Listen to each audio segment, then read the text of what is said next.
아멘. 모든 영광 하나님께 올려드리겠습니다. 우리 오늘 특송하기 위해서 우리 일려전도 소프라노 엘토 다 연습해서 이렇게 찬양을 올려드리니 진심으로 감사합니다. 마이크 꺼주시면 감사합니다. 우리 거룩한 성 예루살렘, 오늘 요한계시록에 등장하는 단어이지요. 우리가 이 거룩한 성 예루살렘을 어떻게 바라보고 있는지 오늘 다시 한번 이 말씀을 통하여서 자부심을 가지시고 소망을 가지시고 기쁨으로 이 땅의 삶을, 천국의 삶을 누리시기를 주의 이름으로 축복합니다. 제가 몇 가지의 이제 그림을 좀 보여드리는데, 이 그림이 어떤 그림일까요? 초대교회 때 2000년 전 예수님 이 땅에 오셔서 이제 승천하시고 초대교회 때 예수님을 믿는 그리스도인들을 로마의 이 황제가 다 붙잡아다 사자를 저렇게 며칠 동안 굶주리게 한 다음에 그 원형극장 안에 사자를 풀어놓고 그리스도인들을 다 거기에 집어넣습니다. 그리고 사자의 밥이 되게 하는 거예요. 예수를 믿어? 예수를 믿지 않을래? 그런데 이들은 사자의 밥이 되는 그 순간에도 예수님을 부인하지 않습니다. 이 모습을 보면서 나의 모습이라면, 내가 저 상황이라면 나는 어떻게 했을까 한번 묵상해 보시면 많은 은혜가 될 줄 믿습니다. 이 사진 굉장히 징그럽고 비참하고, 어떻게 사람이 이런 일을 할 수 있을까? 나이지리아의 수니파 무슬림에도 두 종류가 있다고 예전에 그 이단 강의할 때 말씀을 드렸잖아요. 근데 앞장서서 막 테러를 일으키고 자살하고 사람들을 죽이는 게 바로 수니파 무리거든요. 그 무슬림들이 이 까맣게 타 있는 이게 시신입니다. 예수님을 믿는 그리스도인들을 살아있는 채로 다 불태워서 죽인 거예요. 그런데 그 순간에도 예수님을 부인하지 않습니다. 이 사진은 제가 이단 강의 때도 보여드리고 자주 보여드렸기 때문에 잘 아시고 유튜브에서도 아마 많이 보셨을 겁니다. 검정케 무장한 사람들이 이 무슬림은 이슬람교를 믿는 사람을 무슬림이라고 하거든요. 우리 그리스도인이라고 하는 것처럼 주황색 옷을 입은 이분들은 예수님을 믿는 그리스도인들입니다. 총살 직전 예수 믿어 안 믿어?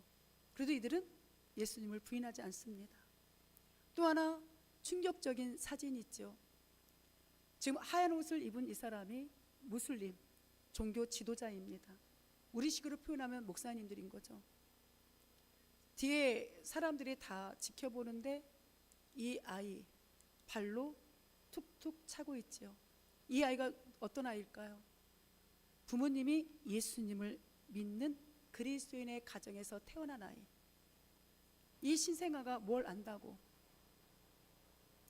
기독교인의 자녀라고 저렇게 살아있는 아이를 발로 차는, 뒤에서는 그 모습을 무슬림들이 다 지켜보고 있는, 그럼에도 이 부모님들은 아마 사형이 당했겠지요. 이들이 이와 같이 이 순교의 자리에서도 예수님을 부인하지 않는 이유가 있습니다. 그 이유는 바로 예수님으로 사는, 즉 예수님의 신부로 사는 천국의 소망이 있기 때문에. 오늘 우리도 그런 구원의 확신을 가지고 살아가야 됩니다. 사랑하는 성도 여러분, 교회를 나오는 게 중요한 게 아니에요. 교회를 나오셨는데도 나는 오늘 밤 이 세상 떠나도 천국에 못 가? 이거는 믿음 없는 겁니다. 가장 큰 믿음이 있는 사람은 제가 매번 말씀드렸잖아요. 내가 죄를 지었더라도, 내가 때로는 하나님 앞에 넘어지고 좌절된 그런 불신앙의 신앙의 길에 서 있다 할지라도 나는 오늘 밤 이 세상 떠나면 예수님으로 말미암아 저 영원한 천국에 가서 예수님의 신부로 살아간다. 이게 진짜 믿음이에요. 아무리 헌신 많이 하고 아무리 교회에 와서 다양한 사역을 감당해도 구원의 확신이 없다라면 이건 믿음 없는 분입니다. 그러니 우리는 오늘 앞으로 주님 만나는 그날까지 나는 예수님의 신부다, 나는 그리스도인이다, 저 영원한 천국에 가서 나는 영원토록 살아갈 것이다, 이 신앙의 고백을 가지고 살아가는 게 진짜 그리스도인인 거예요. 예수님이 땅에 오신 목적을 아시는 분인 겁니다. 사랑하는 성도 여러분, 만일 오늘 밤 이 세상을 떠나신다고 해도 천국에 들어갈 확신 있으십니까? 그 천국은 누구 때문에 들어갑니까? 예수님이에요. 하나님이란 대답보다 예수님 때문에 우리가 천국에 가는 겁니다. 하나님이 누구를 통해서 들어오셨다고 아셨습니까? 예수님을 통해서 천국에 들어올 수 있다라고 말씀하셨으니까. 내 성경에도 이 천국의 소망을 가지고 마지막 순교의 자리에 있었던 한 집사님이 계십니다. 우리가 잘 아는 스데반 집사님. 돌에 사람들이, 유대인들이 와서 돌을 던집니다. 그냥 한번 우리가 생각해 보게요. 많은 사람들이 와서 돌에 맞아 죽을 정도로 돌을 누가 나한테 던진다라면 얼마나 고통스러울까? 진짜 얼마나 고통스러울까요? 그런데 사도행전 7장 50절에서 60절까지 보게 되면 다는 못 읽어드리지만 이 스데반이 하나님의 말씀을 선포합니다. 그런데 그 소리를 듣기 싫어하는 거예요, 유대인들이. 예수를 안 믿기 때문에. 그런데 스데반이 그 돌에 맞아서 고통스러운 가운데 사람들을 본 것이 아닙니다. 위를, 하늘을 쳐다봐 성령이 충만하여 하늘을 우러러보니 하나님의 영광과 예수께서 하나님 우편에 서신 것을 이 스데반이 보게 되는 거예요. 하나님이 눈을 열어 환상으로 그 예수님이 서 계신 것을 보게 합니다.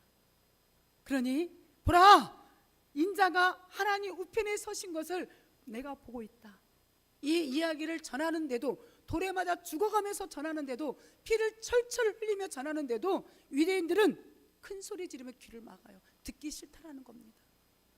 오늘날 얼마나 많은 사람들이 예수님의 복음을 증거하는데 귀를 닫습니다. 마음을 닫습니다. 천국에 죽어봐야 알지. 그런데 성경은 분명 이게 역사적인 사건이잖아요. 성 밖으로 내치고 돌로 쳐서 죽일 때 증인들이 옷을 벗어, 이 사울이 자신들의 옷을 벗어서 누구에게? 이 사울이 누구냐? 예수님 만나기 직전 바울 목사님이에요. 이때는 예수님을 믿지 않기 때문에 저거 죽어가는 게 당연한 거야. 그리고 그걸 더 떠나 예수님 믿는 사람들을 공식적으로 잡아 죽이려고 이 공문서를 가지고 다메섹에 가다가 길가에서 예수님이 찾아와 사울아, 사울아, 네가 어찌하여 나를 핍박하느냐? 누구시니까? 라고 물어봤을 때 네가 핍박하는 예수다 라고 예수님이 친히 이 사울을 만나 바울로서 그 순교의 자리에 가기까지, 죽기까지 이방인 선교에 쓰임받았던 선교사겸 목사님이 바울 목사님이잖아요. 근데 스데반이 돌로 맞아 죽어가면서 그 사람들을 저주하는 게 아닙니다. 하늘을 우러러 예수님께 주 예수여 내 영혼을 받으소서. 어떻게 이렇게 할 수 있을까? 천국에 대한 소망이 있으니까. 예수님이 눈을 들어 하늘 보좌에 계신 예수님을 보게 하셨으니까. 아, 이 고통은 잠시지만 내가 저 영원한 천국에 가서 사는 건 영원하구나. 그리고 무릎 꿇고 이 돌에 맞아가면서 큰 소리로 뭐라고 고백합니까? 이 죄를 그들에게, 자기를 돌로 치는 그들에게 돌리지 마옵소서. 예수님 만난 사람만이 할 수 있는 고백입니다. 우리를 힘들게 하시는 분들 참 많지요. 말로 나를 힘들게 하고 억울한 누명을 씌우게 하고 실제로 공격하는 사람들 분명히 있을 겁니다. 역으로 내가 누군가를 미워하고 누군가를 공격하고 누군가를 못마땅해 하는 경우 분명히 있을 겁니다. 근데 그 사람이 나에게 돌을 던졌나요? 내가 지금 죽기까지 고통스러운가요? 우리 예수님도 십자가에서 가상 7원 7마디를 남기셨는데 첫 번째가 저들의 죄를 용서해달라는 기도였는데, 이 스데반 집사가 그 예수 그리스도를 만나고 나니까, 그 하늘 보좌의 영광을 보고 나니까 자기에게 돌로 던지는 그들을 용서해달라고, 저들에게 죄를 돌리지 말라라는 이 진실한 고백을 하고 있습니다. 저는 교회가 이래야 된다고 생각합니다. 가정이 이래야 된다고 생각합니다. 만약에 예를 들어 가정에서 날마다 부모와 자녀 간에, 부부 간에 싸우고 미워하고 손가락질하고, 거기 지옥이지요. 거기 가정이 아니라 지옥일 겁니다. 집에 들어가는 것이 고통스러웠겠지요. 교회 안에도 마찬가지지 않을까요? 일주일 동안 얼마나 힘들게 세상에서 일하다 오십니까? 진짜 전쟁이잖아요, 삶이. 직장에 가도 전쟁, 사업하시는 분들은 사업하시는 분들대로 얼마나 많은 스트레스가 있습니까? 그래서 일주일에 한 번 교회에 오셨는데, 아니 교회에 와서도 성도들 간에 서로 막 눈이 째지라 미워하고 시기하고 질투하고 손가락질하고, 누가 교회 오고 싶을까? 사랑하는 성도 여러분, 교회는 천국이 돼야 돼요. 죽어서만 천국에 가서 변화된 모습이 아니라 이 교회가 천국이 돼야 됩니다. 우리의 가정이 천국이 돼야 돼요. 거기에 누가 먼저 변화가 이루어져야 될까요? 내가 먼저. 예수님을 먼저 만난 사람이 변화가 이루어져야 돼요. 나에게 말로 공격하고 눈이 째져라 쳐다보고 뒤에서 수군덕군덕 하는 소리가 들려도 그를 위해서 진짜로 기도해 줄 수 있는 사람, 그 사람을 하나님이 갚아주십니다. 우리가 그렇게 살아가야 되지 않을까요? 우리 옆에 분에게 예수님 닮아갑시다. 우리 막 더 웃으면서 한번 해볼까요? 예수님 닮아갑시다. 교회를 천국으로 만듭시다. 가정을 천국으로 만듭시다. 아멘. 나는 우리 교회가 그렇게 되기를 소망하거든요. 힘들고 지쳤는데 교회 와서 성도님들의 위로를 받고, 성도님들의 안아줌을 받고, 아이고 힘든가 봐 요새, 토닥일 수 있는 누군가의 손길. 오늘 이렇게 많은 분들이 안 나오셨잖아요. 안 나오던 말던 지사정이겠지, 이게 아니에요. 전화하시고 찾아가시고 만나시고, 그분들이 예수님 앞에 함께 천국의 백성으로 살아갈 수 있도록 손을 내미는 것이 예수님을 먼저 만난 그리스도인의 모습입니다. 저는 확신합니다. 우리 성도님들이 이제 앞으로도, 그동안도 그렇게 신앙생활을 해오셨지만 앞으로 더 그렇게 변하셔서 연약한 누군가의 손을 부여잡고 함께 갈 수 있는 천국의 교회, 천국의 가정이 우리 주열반교회 모든 성도님들의 가정이 되고 우리의 교회가 되어질 줄 믿습니다. 우리 요한계시록을 보게 되면 이 요한계시록 가지고 이단들이 장난한다라고 제가 요한계시록 설교할 때마다 말씀을 드렸잖아요. 요한계시록에 나와 있는 내용을 아무나 설교하면 안 된다 해서 어떤 분들은 평생 목회하는 동안 요한계시록 설교를 한 번도 안 하시는 목사님도 계시거든요. 이건 절대 잘못된 거예요. 오늘 이제 제가 이따 에스겔서를 보여드리면서도 말씀을 드리겠지만, 이 지도를 보면 이 중간에 반모섬이라는 섬이 있습니다. 여기에 요한복음, 요한 1서, 요한 2서, 요한 3서, 요한 계시록을 기록한 사도 요한, 세례 요한 아닙니다. 사도 요한이라는 예수님의 수제자가 있습니다. 베드로, 야고보, 요한, 12 제자 중에서도 특별히 이 세 수제자 중에 들어가는 분이 사도 요한인데, 그리고 예수님이 십자가에 달리실 때 여자여 당신의 아들입니다 라고 했던 사람이 사도 요한이거든요. 다른 제자는 다 도망갔는데, 그리고 12 제자 중에 가룟 유다는 자살했고 나머지 분들은 다 사도 바울 목사님까지 순교당했는데 이 사도 요한 목사님만 순교당하지 않았습니다. 믿음이 적어서가 아닙니다. 또 해야 될 사명이 있으니까 서신을 기록해서 예수님이 나타나셔서 이 요한계시록을 기록하라는 이 사명이 있기 때문에 이 반모섬의 사도 요한 목사님이 유배당합니다. 왜 그랬을까요? 예수님을 믿는다라는 이유 하나로. 그래서 예수님이 나타나셔서 이 앞에 보면 보라색, 여기 지금 이 보라색 이 7개가 보이잖아요. 빨간 점으로 되어 있는 이 7교회에 서신을 보내라, 예수님의 명령이셨습니다. 그리고 어떤 내용들을 보내야 되는가, 구약에 있는 말씀을 인용하시고, 그리고 하늘의 소망을 보여주시고, 지금 이 땅을 로마 제국이 그리스도인들을 핍박하고 그리스도인들을 힘들게 하지만 그 사단의 세력은 예수님이 재림하시는 그날 다 무저갱 속 지옥으로 펄펄 끓는 유황으로 들어가게 될 것이다. 정확한 미래의 모습을 보여줍니다. 그러니까 위로받아. 힘들지? 지치지? 위로받아. 우리는 천국에 소망이 있는 거야. 이 이야기를 예수님이 친히 밤모섬에 유배되어 있는 사도 요한 목사님에게 주신 겁니다. 그리고 앞으로 마지막 때, 우리 예수님도 이 땅에 오셔서 마지막 때, 진짜 지금이 마지막 때거든요. 우리 정신 바짝 차려서 신앙생활 해야 돼요. 전쟁이 여기저기에서 심판이 일어날 것이고 마지막 부활이 있을 것을 이 요한계시록을 통하여 다시 한번 보여줍니다. 우리가 막 성경에 보면 12보석이 있고 황금길 막 다 되어 있다고 하잖아요. 그 얘기가 비유적으로 표현하는 건데 당시의 로마 제국이 굉장히 화려했습니다. 그러니까 그 화려한 로마 제국보다 더 새로운 세상, 새로운 모습이 기다리고 있다라는 걸 보여주기 위해서 12보석은 하나님께 택한 백성들을 지칭하는 거거든요. 그런 곳이 기다리고 있으니 힘내서 이 땅 사명 감당하고 살아야 된다. 그 위로가 요한계시록이에요.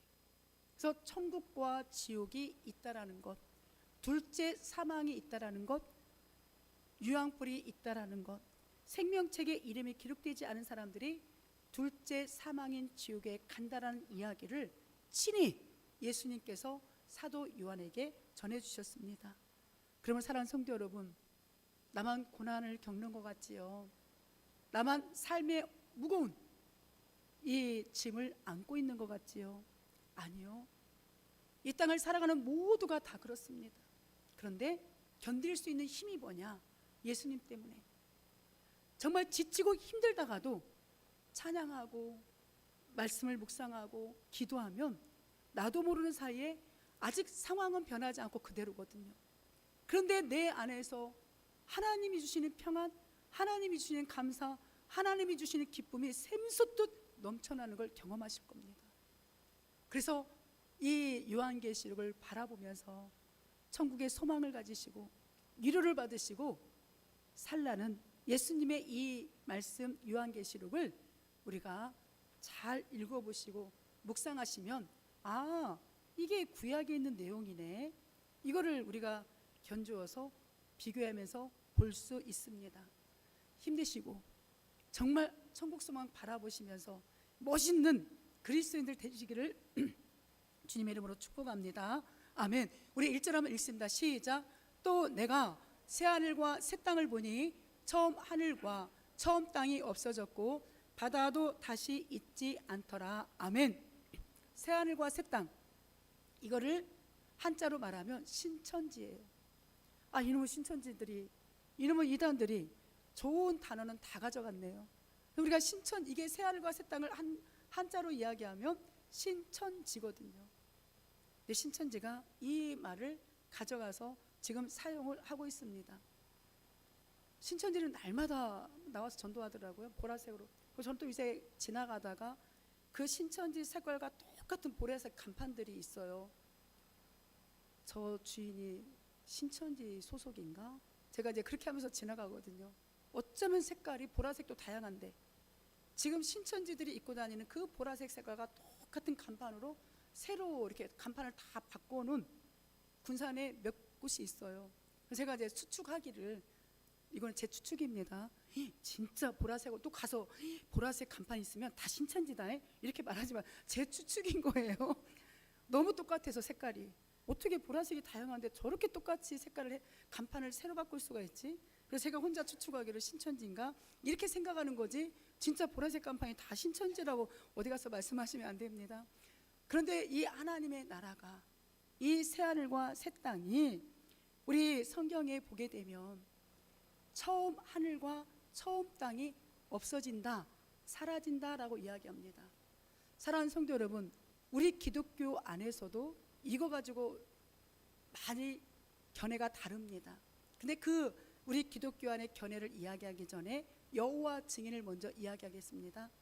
여호와 증인들은 나중에 여호와 증인을 믿는 그들의 표현대로 그 성도들만 이 지구에 우리가 살고 있는 이 지구에 산다라고 주장해요.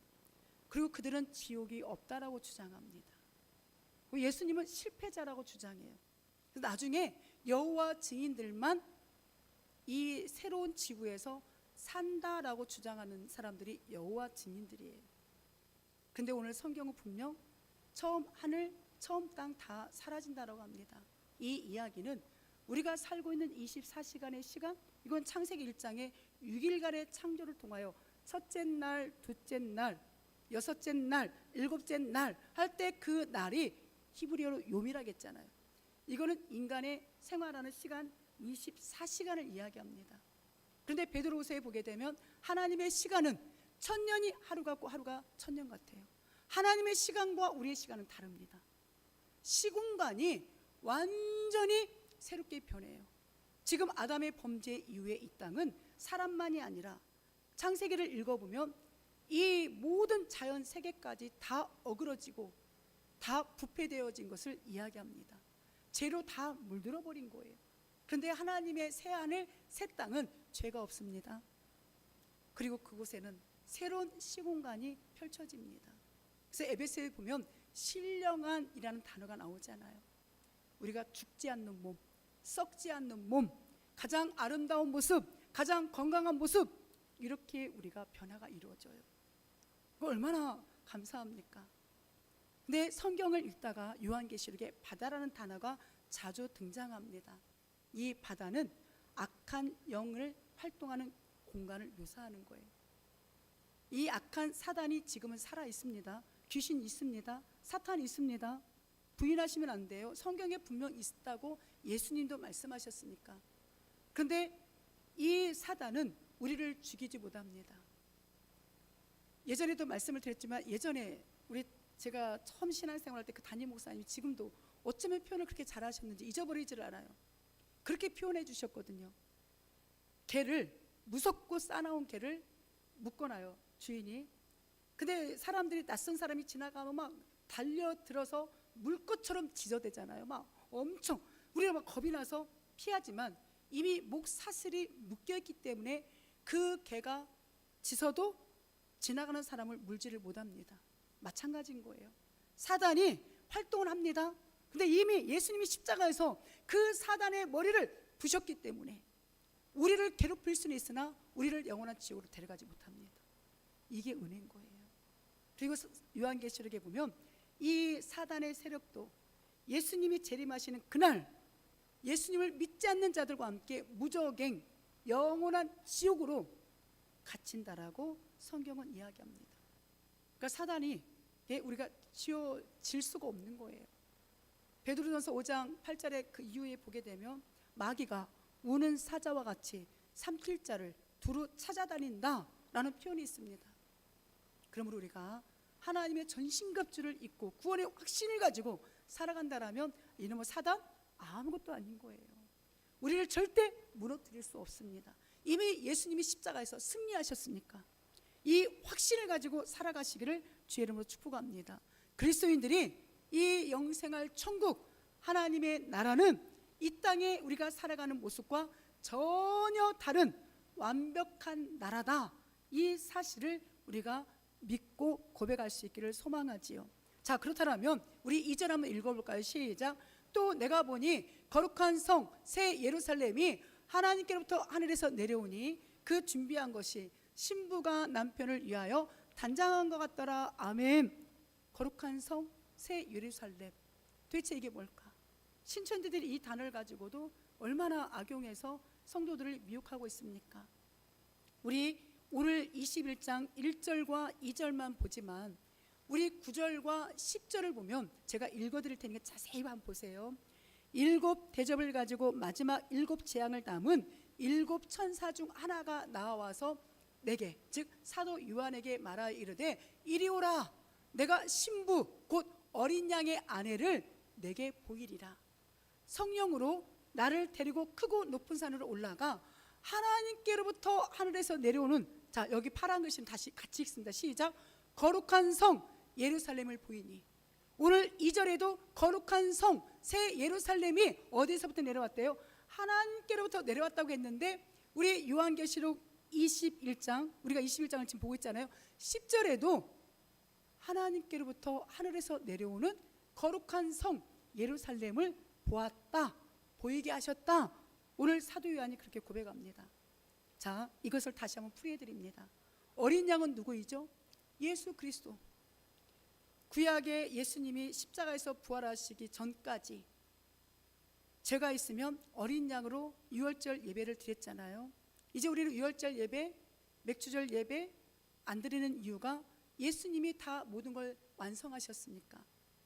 그 어린 양이신 예수 그리스도, 그분 안에서 우리가 예수님은 아내로, 우리가 예수님의 아내로 하나님의 백성 성도로 살아간다라는 거죠. 그래서 이 거룩한 성 새 예루살렘은 예수님의 신부, 예수님의 아내인 저와 우리 성도님들, 그리스도인들을 지칭하는 거예요. 하늘에서부터 누가 내려왔대요? 뭐가? 거룩한 성 예루살렘을 보여줬는데 그 거룩한 성 예루살렘이 바로 예수 그리스도의 신부가 되는, 예수님을 믿고 예수님을 의지하는 그리스도인, 더 쉽게 이야기하면 내가 그 거룩한 성이요 새 예루살렘으로 변화가 이루어지는 겁니다. 자, 그 근거를 또 한번 말씀드릴게요. 우리 요한계시록 21장 22절 또 한번 읽어봅니다. 시작. 성 안에서 내가 성전을 보지 못하였으니 이는 주 하나님 곧 전능하신 이와 및 어린 양이 그 성전이심이라. 아멘.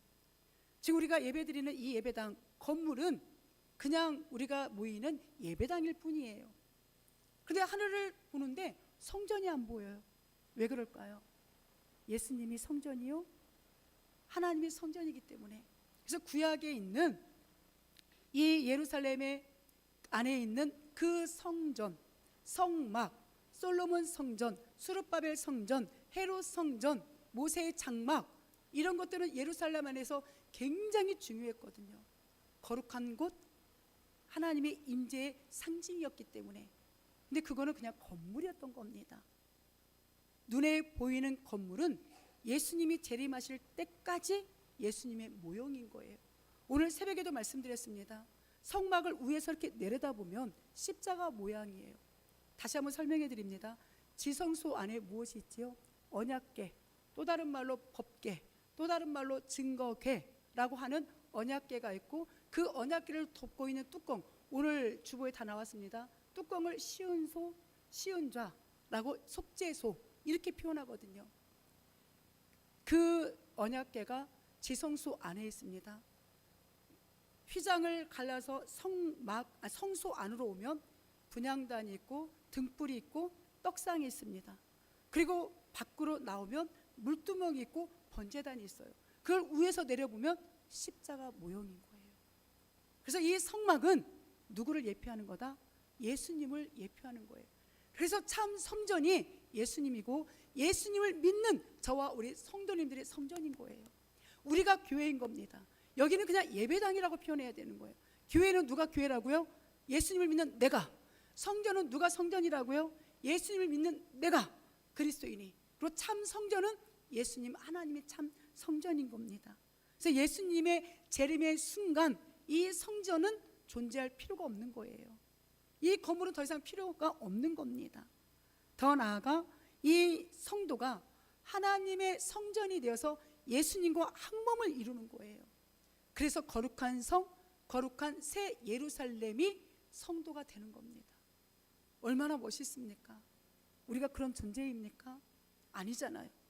그런데 하나님은 우리를 예수님 때문에 구원해 주신 것도 감사한데, 예수님의 신부, 너희는 거룩한 성, 너희는 새 예루살렘, 이렇게 살아갈 것이다라고 위로해 주시는 그 주님의 말씀을 듣고 힘내서 사명 감당하시며 멋있게 살아가시기를 주의 이름으로 축복합니다.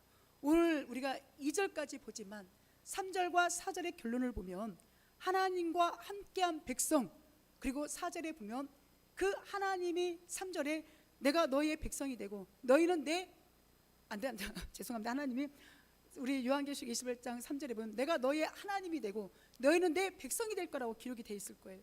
4절에는 그러므로 이제 다시는 모든 눈에서 눈물이 사라지고 사망도 없고 곡하는 것이나 애통하는 것이 다 사라진다라고 성경은 이야기합니다. 어떨 때?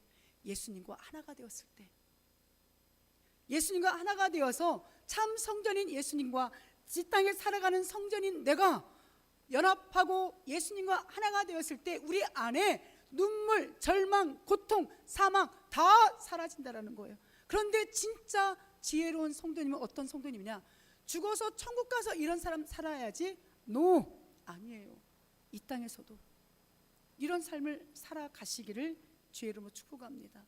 그 영원한 천국은 어린 양 예수 그리스도를 믿고 생명책에 기록된 예수님의 신부인 그리스도만 들어가는 새로운 세상입니다. 거기에 주인공이 하나님 예수님인데 우리가 예수님의 신부가 되니까 우리도 주인공인 거예요.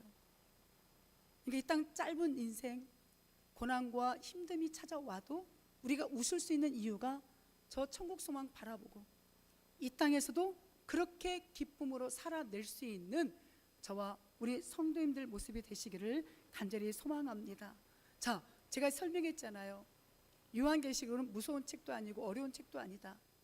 어느 날 갑자기 뚝딱 생긴 게 아니에요. 구약의 다니엘, 에스겔, 이사야, 구약에 있는 그 성경의 본문을 예수님이 다시 인용하고 조금 덧붙여서 기록해 놓은 책이 요한계시록입니다. 우리 에스겔 40장 2절 한번 읽어볼까요? 시작. 하나님의 이상 중에 나를 데리고 이스라엘 땅에 이르러 나를 매우 높은 산 위에 내려놓으시는데 거기서 나무를 향하여 자 성읍 형상 같은 것이 있더라. 이 이야기 아까 우리가 21장에서 봤던 9절 10절 22절에 봤던 이야기가 이미 누가 보았던 거예요? 에스겔 선지자에게 환상 가운데 하나님이 보여주신 거예요. 또 에스겔 43장 5절 한번 읽습니다. 시작. 영이 나를 들어 데리고 안뜰에 들어가시기로 내가 보니 여호와의 영광이 성전에 가득하더라. 아멘. 이미 에스겔 선지자가 장차 천국의 모습을 환상 가운데 다 보게 되는데 예수님께서 에스겔 선지자에게 보여줬던 그 내용을 다시 반복해서 이야기해 주는 거예요. 너네 힘들어하지 마. 어려워하지 마. 에스겔 선지자도 지금 바벨론의 포로로 끌려가서 거기에 얼마나 힘들겠습니까? 근데 너희들에게 소망이 있다. 너희들에게 희망이 있다. 이 이야기를 미리 보여주시는 거죠. 우리 요한계시록 21장 10절 11절 다시 한번 읽습니다. 시작. 성령으로 나를 데리고 크고 높은 산으로 올라가 하나님께로부터 하늘에서 내려오는 거룩한 성 예루살렘을 보이니 하나님의 영광이 있어. 아멘. 에스겔 선지자에게 보여준 40장 43절 40장과 43장에 나와 있는 내용이 지금 어디에 기록되어 있어요? 요한계시록에 그대로 똑같이 기록되어 있잖아요. 그래서 거룩한 성 예루살렘이 누구라고요? 예수님의 신부인 우리 예수님을 믿는 그리스도인이 거룩한 성 새 예루살렘입니다. 사랑하는 성도 여러분, 누군가가 여러분에게 찾아오셔서 야 요한계시록 무서운 책이다. 아니야, 무서운 책 아니야. 이미 구약에서 선포된 말씀을 성취해 주시는 게 요한계시록이야. 야야야, 요한계시록 누가 어디서 멋있게 강의하는데 가서 보자, 가서 들어보자. 그럼 어떻게 대답하셔야 돼요? 야, 우리 목사님한테 가서 들어보자. 죄송합니다. 반응들이 썰렁하시네. 절대 누군가가 요한계시록 세미나하는데 가자 신천지입니다. 100% 신천지입니다. 절대 가시면 안 돼요. 그럴 때는 어떻게 얘기하라고요? 야, 우리 목사님한테 가서 듣자. 네가 와서 한번 들어봐라. 우리 목사님한테 한번 요한계시록을 1장부터 22장까지 들어보자. 신천지가 이야기하는 게 전혀 아니에요. 그들이 진짜 말하는 것이 맞다라면 요한계시록에 이만희의 이름이 단 한 번이라도 등장해야 되잖아요. 근데 이만희 이름 없어요. 나 예수는 요한계시록 1장에 그렇게 시작합니다. 예수님이 주인공이고 예수님이 우리의 알파와 오메가가 되어주셔 처음과 끝이 되어주셔서 우리를 인도하시는 전능자예요. 그러니까 요한계시록 어려운 책이에요? 아니에요? 아니에요. 이미 구약에 다 선포되어 있던 말씀을 다시 한번 반복해서 성도님들에게 보여주시는 겁니다. 그러므로 예수님을 믿기에 힘든 과정 분명히 있겠지요. 왜 없겠습니까? 예수님 때문에 참아야 될 일 얼마나 많이 있습니까? 근데 우리가 정말 위로를 받을 것은 이삭이 그때 당시에 우물은 어마어마한 부자들만 갖고 있는 거였거든요. 근데 아브라함이 아버지가 이삭에게 우물 3개를 물려줬어요, 유산으로. 근데 블레셋 사람들이 와서 뺏고 빼앗아요. 근데 이삭은 가져 양보합니다. 그러니까 3번째 뺏고 나서 그 블레셋 사람이 찾아와서, 야, 너를 보니까 하나님이 너와 함께 하시는 것 같아. 우리와 언약하자. 우리와 절대 나쁜 관계가 아니라 좋은 관계로 살자라고 언약을 해요. 언약을 맺자고 찾아와요. 그리고 이렇게 양보했던 하나님의 소망을 바라보며 양보하며 살아가는 이 이삭이 그의 흉년이 들었는데 이삭에게 몇 배의 100배의 결실을 맺게 했더라. 성경은 그렇게 이야기합니다. 빼앗기는 것 같고 손해보는 것 같고, 왜 나만 이렇게 살아가야 돼? 왜 나만 참아야 돼? 참는 자에게 복이 있습니다. 하나님이 갚아주시는 건 100배 이상의 것으로 갚아주십니다. 그러므로 오늘도 우리 주님 만나는 그날까지 참으시고 소망을 가지시고 위로를 가지시고 기쁨과 감사로 살아가시기를 주님의 이름으로 축복합니다. 아멘. 우리 베드로전서 2장 9절에는 이렇게 베드로 목사님이 선포합니다. 우리 한 번만 같이 읽어볼까요? 시작. 그러나 너희는 택하신 족속이요 왕같은 제사장들이요 거룩한 나라요 그의 소유가 된 백성이니 이는 너희를 어두운 데서 불러내어 그의 기이한 빛에 들어가게 하신 이의 아름다운 덕을 선포하게 하려 하심이라. 아멘. 우리가 택하신 족속이래요. 우리가 제사장이래요. 우리가 거룩한 나라래요. 우리가 출애굽기 19장에 보게 되면 5절에 너희는 하나님의 소유가 히브리어 세굴라, 왕이 가지고 있는 보석이잖아요. 우리가 세굴라예요. 우리가 왕이 갖고 있는 그 보석과 같은 존재입니다. 질그릇과 같은 우리 안에 보배이신 예수님이 계시기 때문에. 그런데 우리를 그 어두운 데서 불러낸 이유, 천국의 소망을 갖고 살아가는 이유가 뭐라고요? 이 천국이 있습니다. 천국은 예수님을 통하여 들어갈 수 있습니다. 이게 하나님 보시기에 가장 아름다운 덕이래요. 예수님 마음껏 증거하시면서 살아가셔서 천국 가서 이런 삶 누려야지. 아닙니다. 이 땅에서부터 거룩한 성 새 예루살렘, 예수님의 신부답게 살아가셔야 돼요. 예수님의 산 증인으로 살아가셔서 마음껏 쓰임 받으셔야 돼요. 사랑하는 성도 여러분, 그렇게 기도하세요. 가정의 복음화, 민족의 복음화, 세계의 복음화에 주역으로 쓰임 받게 해주세요. 어느 누구도 저한테 질문 안 하더라고요. 지난주부터 이번 주 2주 동안 구호 안 외쳤잖아요. 왜 안 외쳤냐면 이게 제가 참 소심해요. A형이라 그런지 참 소심한데 어떤 분이 우리 교회 성도님이 아니라 다른 교회 성도님이 이제 항상 저희 교회 영상을 매일 올라올 때마다 보신대요. 목사님 어디 아파요? 왜요? 아니 그 구호를 외치는데 가정의 복음에, 민족의 복음에, 세계 복음에. 아니 근데 목사님 그렇다 치고 성도님들도 소리가 하나도 안 들려. 그렇게 구호 외칠 거면 왜 외쳐요? 가정의 복음아, 민족의 복음아, 세계의 복음아 이렇게 외쳐야죠. 순간 창피했어요. 내가 그렇게 외쳤나? 그렇게 자신감 없이 목사님 관계상에서 가정의 복음에, 민족의 복음에, 세계의 복음아 외치는데 내가 말해주고 싶었대요. 그랬어요? 성도님들도 똑같이 그렇게 힘이라고는 하나도 없이 외치는데 그 구호를 왜 외치냐는 거예요. 너무 창피해서 제가 2주 전부터 왜 안 외치잖아요. 근데 어느 누구도 안 물어봐요. 왜 목사님 구호 안 해요? 다음 주부터 힘있게 한번 해볼까요? 우리 교회가 이런 교회야! 그렇게 하지 마! 한번 보여줄까요? 그 외칠 수 있을까요? 한번 외쳐볼까요? 자, 가정의 복음화! 민족의 복음화! 세계의 복음화! 이렇게 쓰임받게 해요. 네, 오늘 가서 이제 다음 주부터 할 겁니다. 이렇게 자신 있게 얘기해야 돼요. 다시 영상 보세요. 우리 그렇게 외칠 겁니다. 얼마나 희마리가 없었으면 세상에 그렇게 외칠 거면 외치지 말라고 너무 깜짝 놀랐거든요. 예수님을 믿으면서도 내가 이렇게 희마리가 없이 예수님을 믿어서는 안 되겠구나 라는 결단을 하게 되는데 그 결단의 증거가 내가 거룩한 성 새 예루살렘이구나. 이 자신감이 회복되어서 살아가시기를 부탁을 드립니다. 이제 말씀 마칩니다. 우리 예수님 이 땅에 아담과 하와가 범죄한 이후 우리의 죄 문제를 해결하기 위해서 구약에는 짐승의 피를 잡아 하나님 앞에 그 죄값을 올려드렸어요. 내 예수님께서 이 땅에 오셔서 이렇게 산 제물이 되어 나의 모든 것을 다 이루셨습니다. 그 예수님으로 말미암아 우리가 천국의 소망을 가졌으니 오직 예수 힘내셔서 주님 손잡고 가시기를 주님의 이름으로 축복합니다. 아멘. 우리 가슴에 손을 얹고 이렇게 결단합니다. 나는 천국 소망 바라보며 예수님 잘 믿고 살겠습니다. 우리 다시 한번 고백합니다. 나는 천국 소망 바라보며 예수님 잘 믿고